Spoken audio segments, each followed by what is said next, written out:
paz do Senhor, adolescentes, tudo bem com vocês? Espero que todos tenham tido uma semana abençoada e espero que em breve nossas aulas possam voltar a ser presenciais, né? Poder estar junto com vocês e poder compartilhar com a companhia de cada um de vocês. Mas antes de nós iniciarmos a nossa lição, quero lembrar você de deixar o seu comentário, de fazer a lição lá da revista e enviar no meu WhatsApp, ok? Se por acaso você não entendeu alguma coisa da lição, daquilo que eu falei ou daquilo que está na revista, entre em contato comigo, tá? E aí eu tirarei a sua dúvida. A lição de hoje é a lição de número 5, que tem o título Obadias, a soberana vontade de Deus. O versículo base da lição de hoje é: os olhos do Senhor estão em todos os lugares, contemplando os bons e os maus, que está escrito em Provérbios capítulo 15, versículo 3.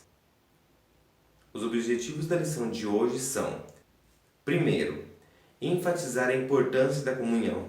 No Salmo de número 133 diz: "Oh, quão bom e quão suave é que os irmãos vivam em união."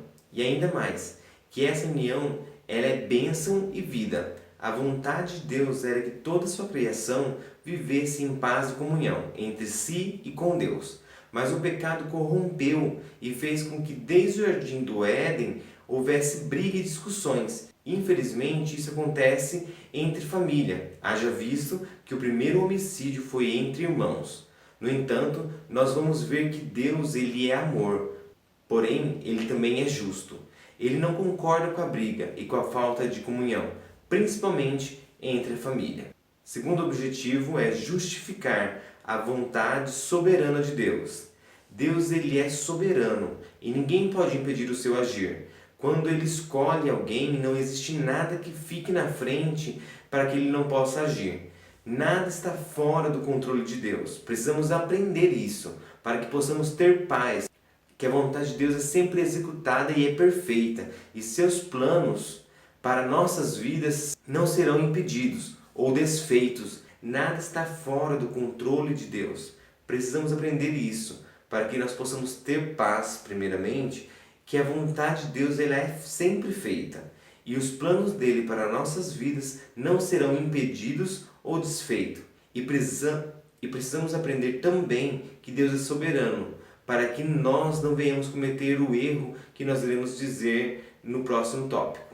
E o último objetivo é mostrar que a soberba conduz à destruição. O povo de Edom cometeu esse erro, achar que nada poderia acontecer com eles, que eles poderiam destruir quem eles quisessem, fazer o que bem entendesse e eles sairiam impunes. Porém, a soberba e a altivez levou eles à ruína.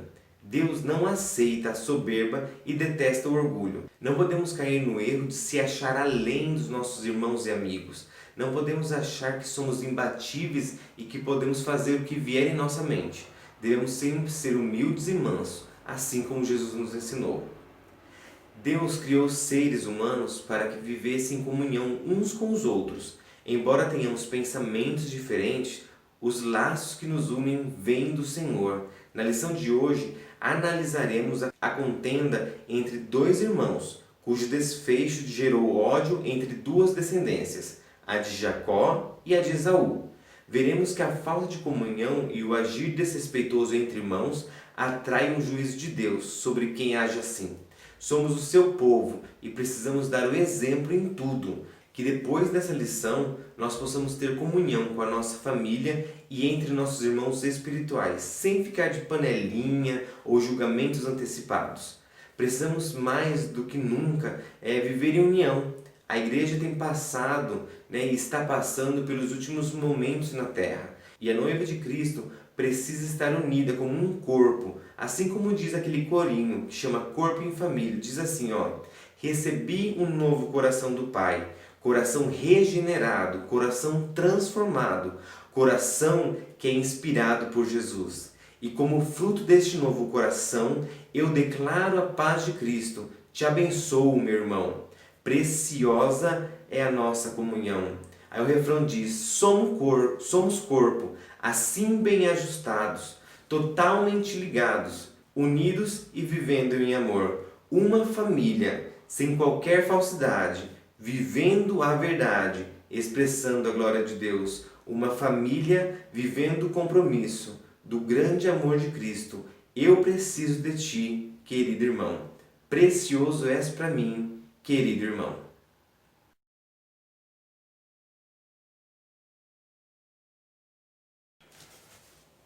Tópico 1. Contexto histórico. Vamos agora conhecer um pouco da história que cercava esses dois povos.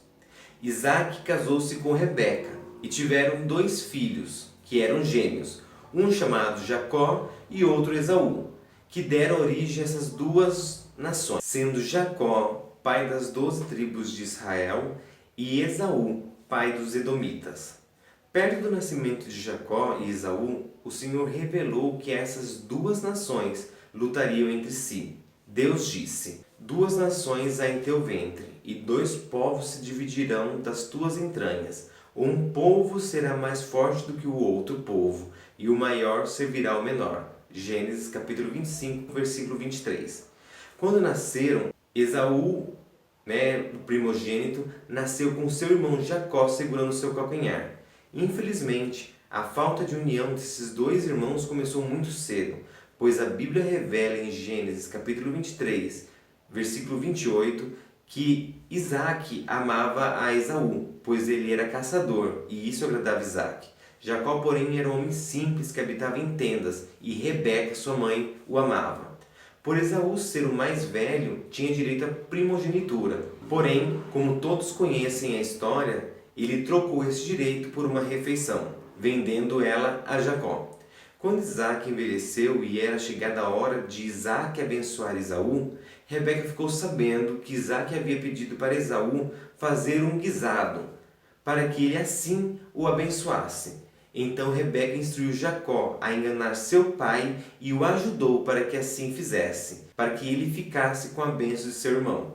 E assim ele fez, e foi Jacó abençoado no lugar de seu irmão. Daí começou uma crescente rincha entre Jacó e Esaú e seus respectivos descendentes, que tem atravessado anos até os dias atuais. Passando algum tempo, a situação não melhorou, e outras situações no decorrer da história demonstram esse ressentimento entre as nações. Vou citar aqui 3 vezes que os edomitas foram cruéis com a sua nação irmã. Primeiro, os edomitas não permitiram que seus irmãos israelitas passassem por suas terras por ocasião da caminhada de Israel rumo a Canaã.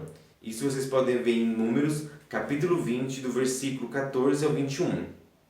Segundo, os edomitas entraram em diversas guerras contra os israelitas, com o objetivo de destruí-lo. E vocês podem conferir isso nos capítulos 20, 21 e 28 de 2 Crônicas.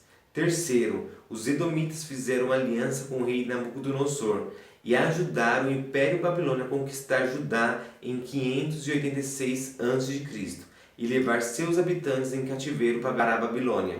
Além desses agravantes, a nação edomita sentia-se segura nas suas cidades, entre as rochas. A visão espacial de Edom era privilegiada, pois podia observar as atividades dos povos vizinhos, suas rotas comerciais e suas falhas de segurança. Muitas vezes, os edomitas saqueavam esses povos nas ocasiões oportunas e retornavam impunes ao seu território impenetrável. Um pequeno exército guardava as montanhas dos inimigos e presumia-se invencível. Deus, vendo todas essas coisas acontecendo, levantou o profeta Obadias para sentenciar a nação de Edom e provar que apenas Deus é soberano e que sua astúcia e força não era nada perante o poder do Senhor dos Exércitos. Ninguém pode impedir o agir de Deus. Edom, mesmo sendo protegido por montanhas e ter conseguido através dos anos aliança com nações poderosos da época, eles veriam que o poder maior estava na mão do Senhor e ele iria julgá-los. Obadias, cujo nome significa servo do Senhor, apesar do seu livro, a Bíblia não traz nenhuma informação sobre sua vida. No entanto, alguns historiadores apontam que a data da profecia de Obadias é logo após 586 a.C., o ano no qual a cidade sagrada foi derrotada pelos babilônios. A mensagem foi provavelmente dada durante o período do exílio de Judá, quando Obadias alerta Edom sobre a vingança de Deus que estava se aproximando. Tópico 2. Estrutura do livro. O livro de Obadias é o menor do Antigo Testamento. Conta apenas com 21 versículos. Por não incluir referências específicas a acontecimentos históricos, a data do livro é desconhecida.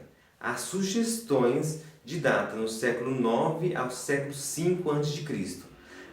A tradição dos judeus geralmente trata Obadias como um dos primeiros livros proféticos. Trata a soberania de Deus sobre tudo o que acontece debaixo dos céus, de maneira objetiva. Edom é a nação julgada pelo Senhor. O livro se divide em 3 partes principais. Do versículo 1 ao 9, fala do castigo que Deus trata sobre Edom. Do versículo 10 ao versículo 16, explica os motivos dessa sentença divina. Dos versículos 17 ao 21, contém profecias da vitória do povo de Deus. Primeiro, o julgamento de Edom, do versículo 1 ao 9. Através de uma visão, Deus revela o destino de Edom, pois sua soberba havia passado dos limites, e Deus havia de ensiná-los que quem é imbatível e soberano é Deus. Nenhuma nação ou pessoa pode se colocar acima das leis de Deus. Nós vemos na Bíblia, por exemplo, a Torre de Babel, uma construção da soberba e da arrogância do homem e de toda a maldade que trouxe para o mundo como consequência do pecado. Mas Deus, que sabe todas as coisas e sonda o coração do homem e da mulher, sabe quais são as suas intenções. Um dos motivos de toda a soberba de Edom era porque ela era localizada em uma região favorável. Eles viviam nas regiões montanhosas de Seir, uma terra fértil com abundância de água, e suas casas ficavam entre as fendas das rochas. Essa região era privilegiada, os edomitas, em relação aos seus inimigos. Quantas vezes nós não seguramos nas nossas próprias forças, achamos que aquilo que temos ou que somos é o bastante para nos valer. Muitas pessoas acham que estão seguras por terem dinheiro, por terem um bom sistema de segurança, ter o poder, estar em um lugar de autoridade. Os edomitas achavam que poderiam sempre se safar das suas lutas, pois eles eram confiantes em suas próprias conquistas e capacidades. A altivez de Edom era uma loucura, e por isso chegou a declarar: quem poderá nos derribar em terra? A nação se sentia intocável e nada poderia ir contra, mas Deus iria revelar, através do que eles iriam passar, que o verdadeiro porto seguro é estar na presença de Deus. Deus, Ele sim, é o nosso verdadeiro refúgio e fortaleza. O salmista Davi fala muito sobre isso. Em vários salmos ele demonstra a sua inabalável fé e confiança em Deus. Apesar de passar vários momentos difíceis, em provas tão grandes, ele não temia. Por outro lado, Davi viveu também grandes conquistas e vitórias, e nem por isso ele deixou a soberba subir à sua cabeça, deixando de acreditar a Deus toda a honra e glória. Essa parte nos ensina 2 grandes lições.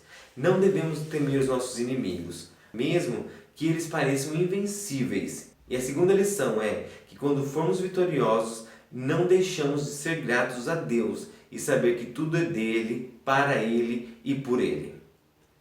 O segundo bloco é de razões para o julgamento, do versículo 10 ao versículo 24. Como nós já havíamos falado, a relação entre Edom e Israel era de muitos conflitos e atritos. Edom havia tratado Israel com muita crueldade. Nabucodonosor havia saqueado Jerusalém. E os edomitas estavam juntos, além de se aproveitarem das vantagens que obtinham, aliando-se às nações mais fortes. Eles eram tão desumanos ao ponto de apanhar os fugitivos israelitas para entregá-los nas mãos dos babilônios, a fim de que assim eles pudessem sofrer ainda mais. Deus havia enviado julgamento contra Judá, pois eles estavam vivendo no erro. Porém, Edom gostou de ver isso e continuou a ajudar outras nações a subjugarem a Israel. Como havíamos falado na última lição, Deus não concorda com a injustiça e com quem se aproveita dos outros. E era exatamente isso que Edom estava fazendo com Israel. Eles gostavam de ver o sofrimento de Israel. Por isso, Edom precisava aprender a mesma lição que Israel havia aprendido. Infelizmente, existem muitas pessoas que se alegram ao ver o seu próximo se dando mal. Quantas pessoas festejam, a ruína e o fracasso do outro. No mundo pervertido e cruel que vivemos, existem pessoas dispostas a puxar o tapete dos outros para o seu próprio bem, tentando subir pisando nos outros. Mas Deus vem nos alertar que essa atitude é totalmente contra aquilo que Deus quer para a sua criação. Em Mateus capítulo 5, versículo 13, vem nos falar que nós somos o sal da terra e a luz do mundo.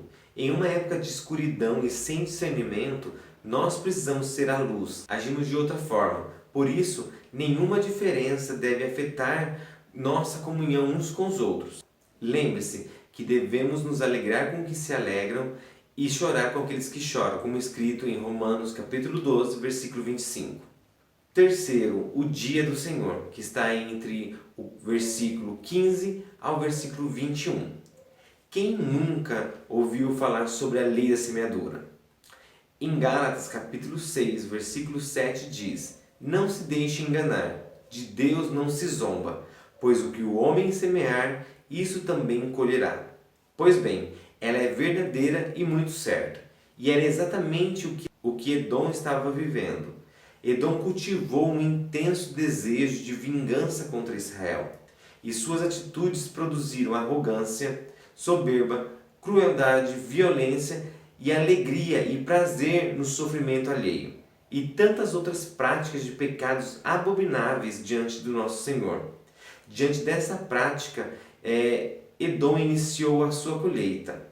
Quem semeia injustiça, colhe a maldade. O castigo da sua arrogância será completo.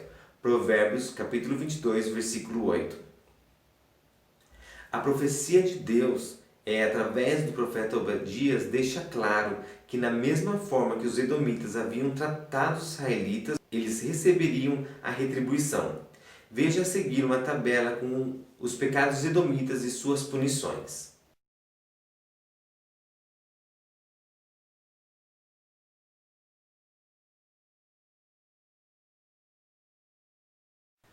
O título Dia do Senhor traz o ensinamento de que Deus exige justiça, não apenas em um futuro descrito no Apocalipse, mas também no nosso dia a dia.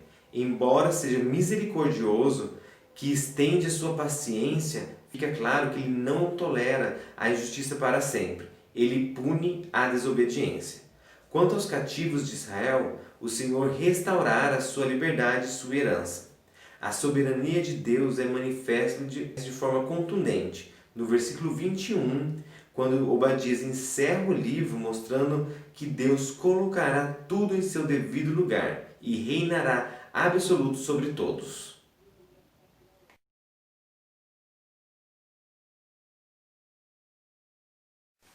Tópico 2. Estrutura do livro. O livro de Obadias é o menor do Antigo Testamento. Conta apenas com 21 versículos. Por não incluir referências específicas a acontecimentos históricos, a data do livro é desconhecida. Há sugestões de data no século 9 ao século 5 a.C.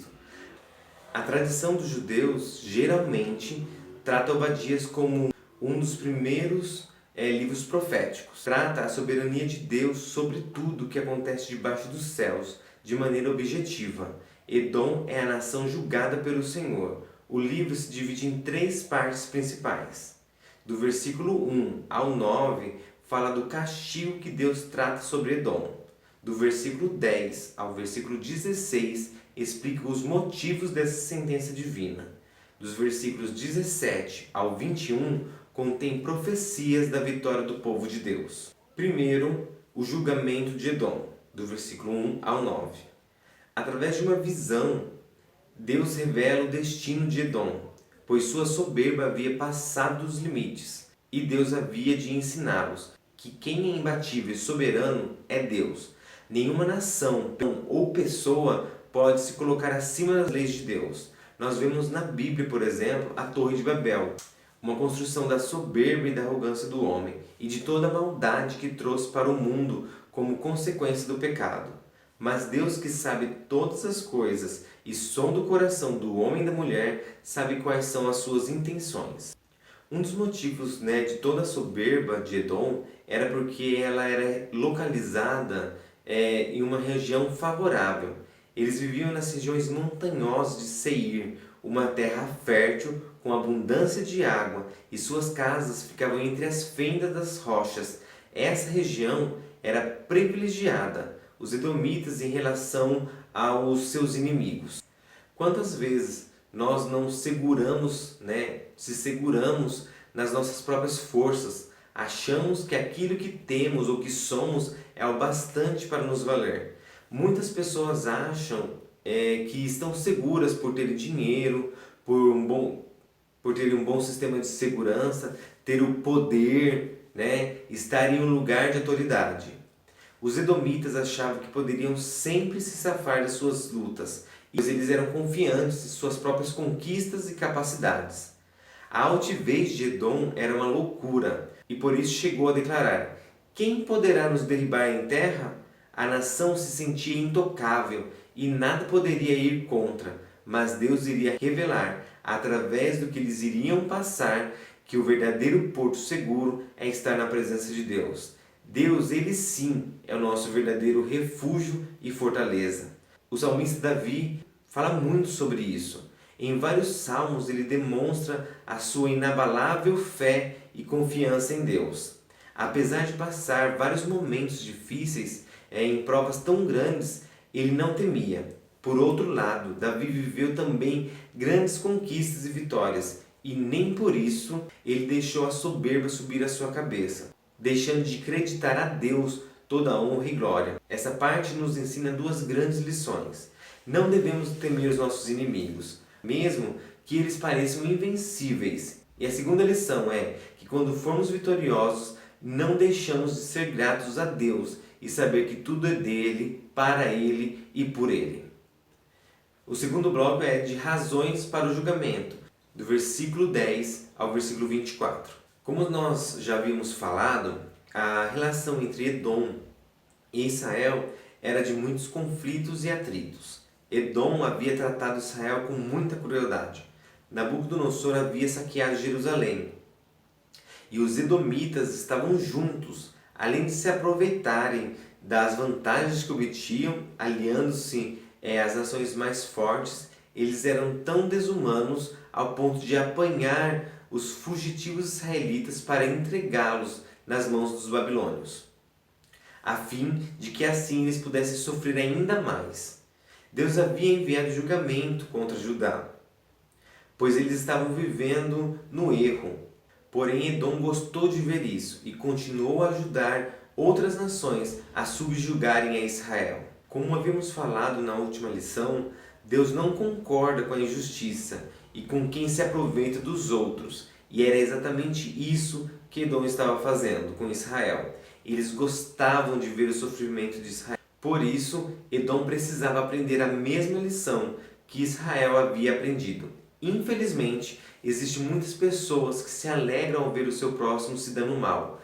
Quantas pessoas festejam a ruína e o fracasso do outro. No mundo pervertido e cruel que vivemos, existem pessoas dispostas a puxar o tapete dos outros para o seu próprio bem, tentando subir pisando nos outros. Mas Deus vem nos alertar que essa atitude é totalmente contra aquilo que Deus quer para a sua criação. Em Mateus capítulo 5, versículo 13, vem nos falar que nós somos o sal da terra e a luz do mundo. Em uma época de escuridão e sem discernimento, nós precisamos ser a luz. Agimos de outra forma. Por isso, nenhuma diferença deve afetar nossa comunhão uns com os outros. Lembre-se que devemos nos alegrar com os que se alegram e chorar com aqueles que choram, como escrito em Romanos capítulo 12, versículo 25. Terceiro, o dia do Senhor, que está entre o versículo 15 ao versículo 21. Quem nunca ouviu falar sobre a lei da semeadura? Em Gálatas capítulo 6, versículo 7 diz: não se deixe enganar, de Deus não se zomba, pois o que o homem semear, isso também colherá. Pois bem, ela é verdadeira e muito certa. E era exatamente o que Edom estava vivendo. Edom cultivou um intenso desejo de vingança contra Israel. E suas atitudes produziram arrogância, soberba, crueldade, violência e alegria e prazer no sofrimento alheio. E tantas outras práticas de pecados abomináveis diante do nosso Senhor. Diante dessa prática, Edom iniciou a sua colheita. Quem semeia injustiça, colhe a maldade. O castigo da sua arrogância será completo. Provérbios, capítulo 22, versículo 8. A profecia de Deus, através do profeta Obadias, deixa claro que na mesma forma que os edomitas haviam tratado os israelitas, eles receberiam a retribuição. Veja a seguir uma tabela com os pecados edomitas e suas punições.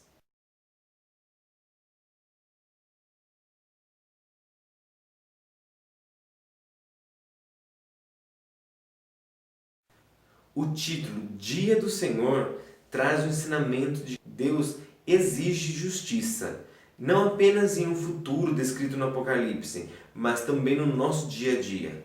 Embora seja misericordioso, que estende a sua paciência, fica claro que ele não tolera a injustiça para sempre. Ele pune a desobediência.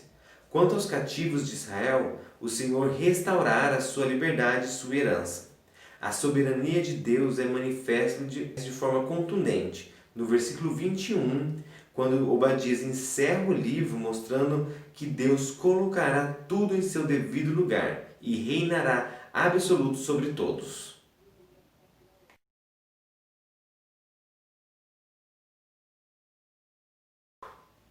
Tópico 3. A mensagem de Obadias.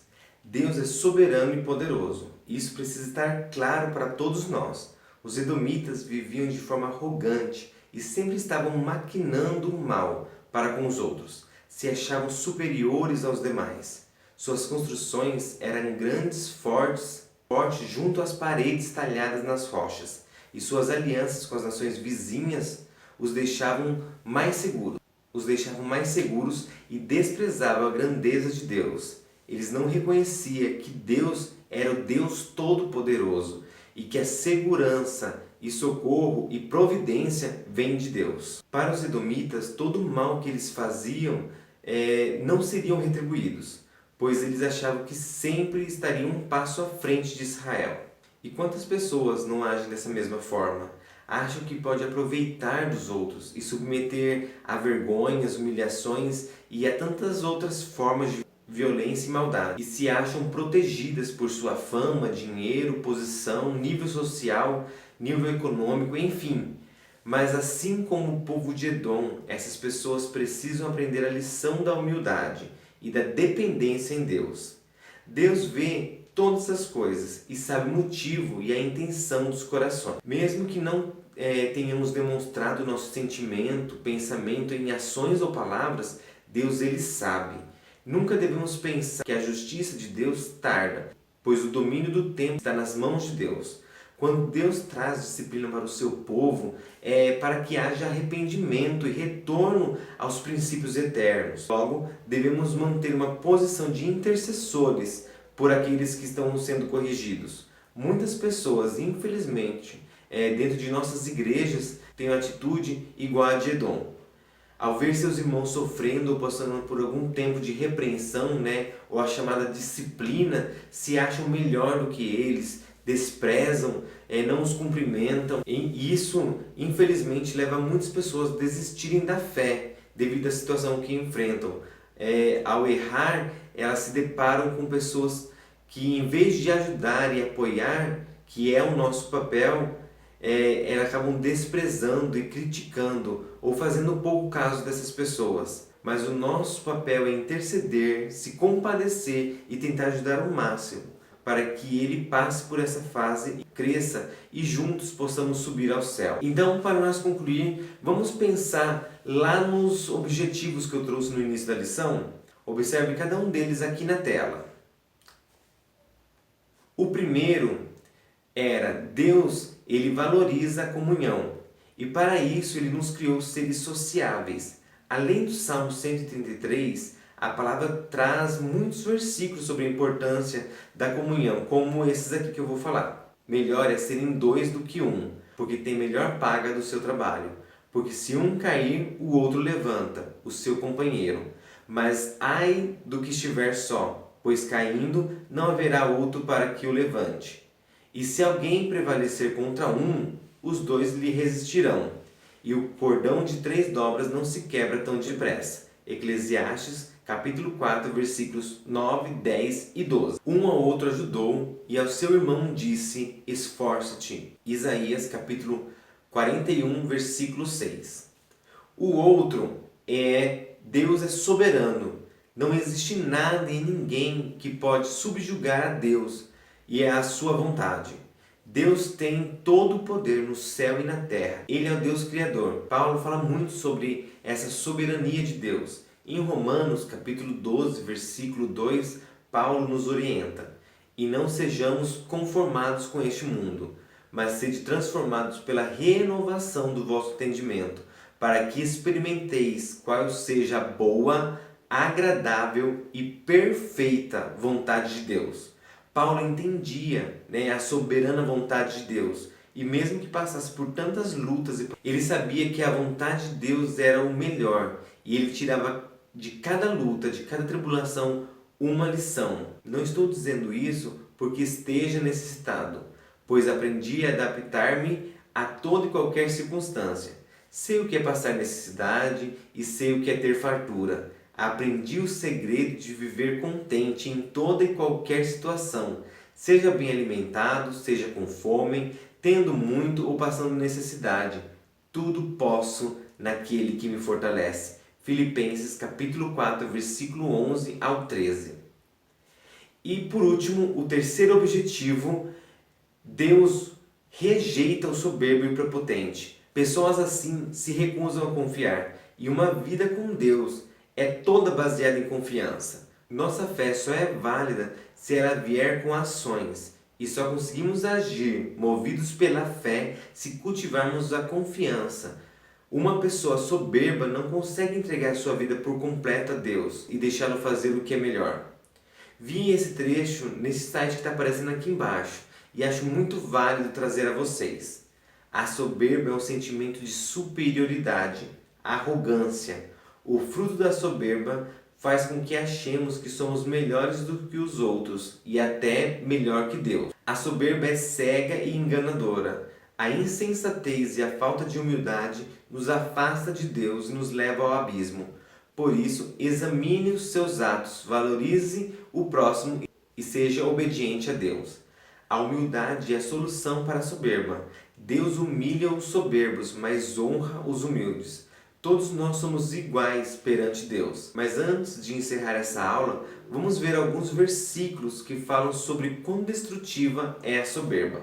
O primeiro diz assim: pois todo aquele que a si mesmo se exaltar será humilhado, e todo aquele que a si mesmo se humilhar será exaltado. Mateus capítulo 23, versículo 12. E o segundo é: o orgulho vem antes da destruição, o espírito altivo antes da queda. Provérbios capítulo 16, versículo 18.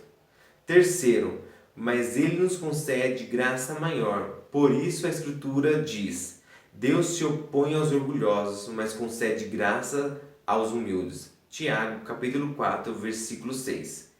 Que nós possamos aprender com essa história, que nós vivamos em comunhão uns com os outros, saber que a vontade de Deus é soberana e é bem melhor, e que possamos ser humildes para que a cada dia nós possamos vencer a nossa natureza pecaminosa. Quero agradecer a cada um de vocês que assistiu até aqui esta aula. Espero que vocês tenham entendido. Se tiver alguma dúvida, entre em contato com a gente, ok? Não deixe de deixar o seu comentário, ok? Para me saber que você assistiu e quem é aluno da classe, eu poder também contar com uma presença. Faça suas lições lá da revista. Se você não tem a revista, manda um WhatsApp para mim que eu envio para você, ok? E juntos vamos aprender a cada dia, a cada lição, a cada domingo, um pouco mais sobre essas lições tão preciosas que os livros dos profetas menores têm para nós. Ok? Estamos na 5ª lição, estamos apenas no início desse trimestre tão maravilhoso e cheio de grandes aprendizagens. Se você perdeu a última lição, agora no final do vídeo eu vou deixar o link para a última lição e para a playlist das lições desse trimestre. Fique com Deus, um forte abraço e até mais!